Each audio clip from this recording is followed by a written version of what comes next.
G'day YouTubers, welcome back to my channel, Workshop Fun. Well, today I would like to talk about my last fan that I'm putting in this van, but it's probably, believe it or not, even though it's the last, it's probably the best one. It's an idea that I've had since, oh my goodness, for quite a while now anyway, but my idea was, with this caravan that I'm doing up to live in as my home, was being a UK caravan. As I said in my last video, it's hard to put air conditioning in one of these caravans. You got two options really, or three. We'll say three. You got option number one, and that is an under storage one. You got option number two, you can go and buy a portable one. And then you got option number three, where you can buy one of the real small battery operated portable ones. Now, each one has its own reasons why I didn't want to do that. The first one and the later are actually mainly money. The underfloor one is round about $4,000 New Zealand for the underfloor storage one that can go into a caravan. The portable one, they are still very big and take a lot of room, and basically they still cost $1,000 too, so they're not what I would call cheap either. So then, I was sort of toying around with one of those portable ones and leaving this cabinet out and having the portable one sitting here. I didn't like that idea. I didn't want to take out all the storage. I've had to take out enough of my storage when I've set up my inverter and solar chargers and all of that, so storage is precious, you want to keep it. And then there is the third option, and that is the very portable the very portable air conditioning units. They're fairly new out on the market, these battery ones, or they can plug in or run off a battery bank. Now, they're very good, but once again, very expensive. Looking at around about $2,500 New Zealand. So, yeah, all of those just put me off. So, my current idea that I've ran with, but I've had it for a long time, is to be able to somehow harness the cold air that sits underneath my caravan all the time and feed it up into my caravan and cool the caravan that way. So I finally came across something where I could do that, and I'll get into it. And I'll tell you what, by the way, it's a lot cheaper than an air conditioning unit. So this is what I got.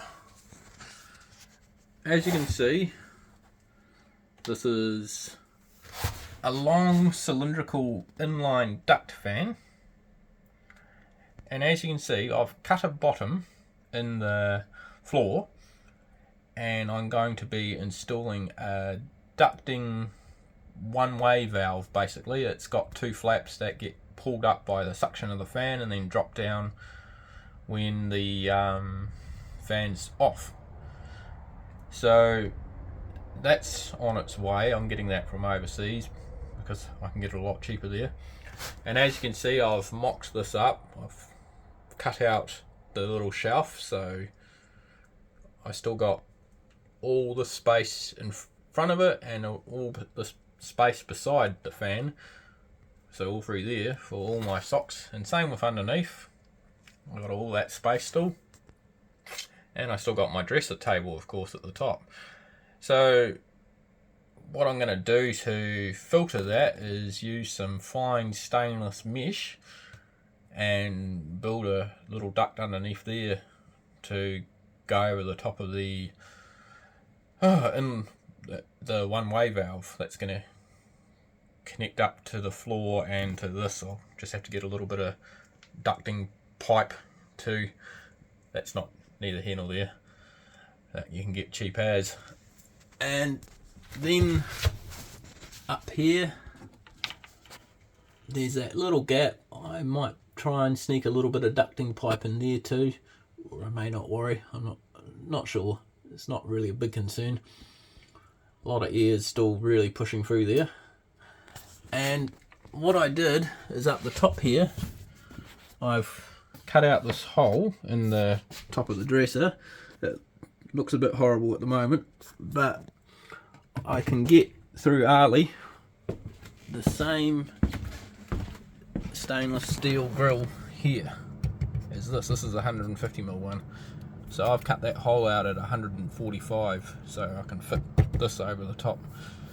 And my cunning plan is to do that and probably just gently glue it on and put a weight on top of it so it can dry that way, and it'll look real flush, and I think it should look quite good. It'll almost just look like a speaker. The only disadvantage of that is, once again, when I want to use the fan, I have to make sure that that space is cleared. But that's neither here nor there. And of course, you know, you don't want to tip water down there. So, you know, if I'm not going to be using it, I might just put like a lid over it or something so it protects it. But yeah, that was my cunning plan, and I believe it's worked out really well. Today I actually tested it as it is, just to see how it performed, even with the inefficiency of not even being connected up down there. It's just having to suck the air, you know, through a big gap, and it's still sucking air up from underneath. And I'll tell you what, I was super impressed with how it worked. Now this fan here, it doesn't come with a battery operated remote control. I don't care, not worried. It comes with this little thing here. It's a speed controller. So as you can see, I've fed the cord up here, and that'll go in behind my headrests. And you can just turn it on. And I'll tell you what, that's only, as you can see, it's about quarter. And you know, even now I can feel the cool air coming through from underneath. And I'll tell you what, man, it is nice. It is really nice. So I am super stoked with this idea. Now, this here cost me, on special, about $330. That is really nice. You know, the pricing of that is a lot cheaper than an aircon unit or something like that. Now the casing is all alloy, and then they have powder coated it black, so it looks really quite spiffy. It's almost a shame to hide it away, but I do kind of prefer to hide things away. I don't like showing off or having things out too much on display. I've only put my front fan out on display because it fits there easiest. You know, it's next to two windows. But yeah, it's not something I typically do. I like to try and keep things modest and hidden away, sort of integrated. So yeah, anyway, that's about all for now. Yeah, if anybody wants to pick my brain about, you know, this idea a bit more, feel free to shoot me some questions. Thank you. Bye.